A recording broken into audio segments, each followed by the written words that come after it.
Ever wonder why some people can consistently irritate the crap out of you, whereas others just always seem to get it and to get you, especially people that are on your team, right? So I have the answer, but you may not like it. Are you ready? The answer to why some people irritate the crap out of you and other people just get you is you. You're the reason. And, the good news about that is you create these situations, opportunities, realities, and results, right? So you can make them, you can flip the script and move them into your favor. And here's how. Since the development of NLP, Neuro-linguistic Programming, in the 70s by co-founders Richard Bandler, excuse me, and John Grinder, volumes have been written about this subject. So I've narrowed it down into a 3-part series for NLP and the work.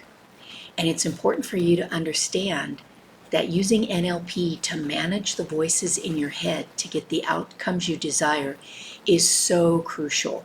It's really important to create a positive environment by using words of inspiration, encouragement, and motivation. Even when things seem to be going sideways, even when they're challenging. As a leader, how do you do this? Okay, first let's back up a step. Oh, and if you've never heard of NLP before, or Neuro-linguistic Programming, or don't know much about it, there's plenty of good videos on YouTube. However, I implore you to just watch one or two, pick the one that calls to you, and then come back and do this work, okay? Because knowledge is not power, applied knowledge is power. And YouTube videos can be a rabbit hole, and NLP is definitely a rabbit hole. There's so much around it, and we're just focusing on NLP at work at this time, based on chapter 10 in my book, The Team Whisperer. Okay, so moving forward, like I said, I wanted to back up a step, because before your words, your positive words of inspiration, you have thoughts. And this is again where NLP plays a crucial role in managing the voices in your head so that you get what you want instead of what you don't. I'm about to make an audacious statement right now, and that is everybody's brain is positively positive. Even the grumpiest person, most crotchety person you know, has a positive brain. And it is the way we are created, because in order to destroy, you must first create, right? You can't destroy nothing. There has to be a creation first. So our brains are meant to create. Now, we don't always create exactly what we want. And like I said, it can be for better or for worse. So let me give you a few examples of how this is true.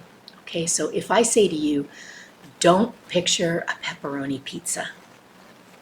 Ideally for most of you, it was bam, there it was, because I used a negative word. So your brain had to create before it could destroy or discreate, right?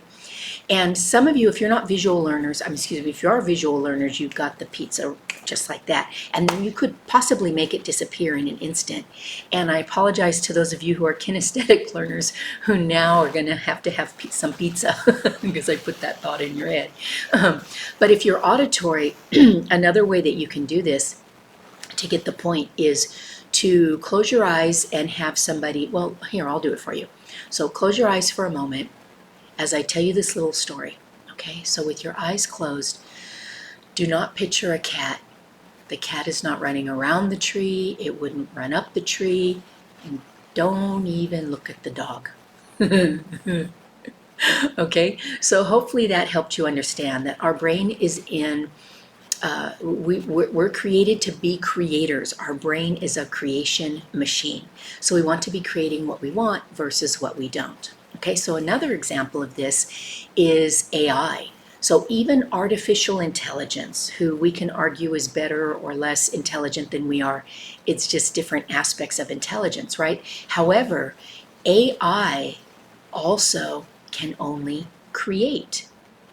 It cannot discreate or destroy, okay? And a way that you can do this for fun is if you say, Alexa or Siri, do not play Barry White. And see what happens. Chances are you heard playing Barry White. Or you may have heard possibly something like, sorry, I don't understand your question. Okay, because you're asking for what you don't want. And even AI is smart enough to know that we first must create. So think about creating what you want versus what you don't want. Okay, and so for some of us now it's a pepperoni pizza. So let's review, shall we? It's important to be thinking about what you want instead of what you don't. So if you catch yourself being negative and saying don't, like don't be late to the meeting, you can, instead of beating yourself up and going, oh, I ruined it, just say, you catch yourself saying don't be late for the meeting. You can literally say, I mean, the meeting's at 10, right? So looking forward to seeing you on time. Yes. And you can use positive body language by nodding your head as well. And then I have an unofficial homework assignment for you if you choose to accept it. I have an NLP worksheet where it's a series of negative statements and then you turn them into positive ones. And it's really fun. It's going to be eye-opening, I promise. So if you'd like that worksheet, then email me at info@truespeak.us, info@truespeak.us, and just put in the subject line NLP worksheet. Okay, and then we'll deliver it to you, whatever email that you'd like for it to be delivered to. And then later we can discuss it, especially on the ones that might stump you. I'd love to help you over those stumpers. All right, so next week we're going to be focusing on NLP at work. Again, is the foundation of this 3-part series, but how to create positive, tangible, measurable outcomes. Okay, so until then, I'm Elle Graniel, the founder of Truespeak, author of 3 internationally best-selling books. My most recent, The Team Whisperer, Successfully Lead a Cross-Generation Race and Gender Team. And this 3-part series is all about Chapter 10 in this book, NLP at Work. So until we see each other next week, keep a smile on your face and a positive song in your heart. Until then.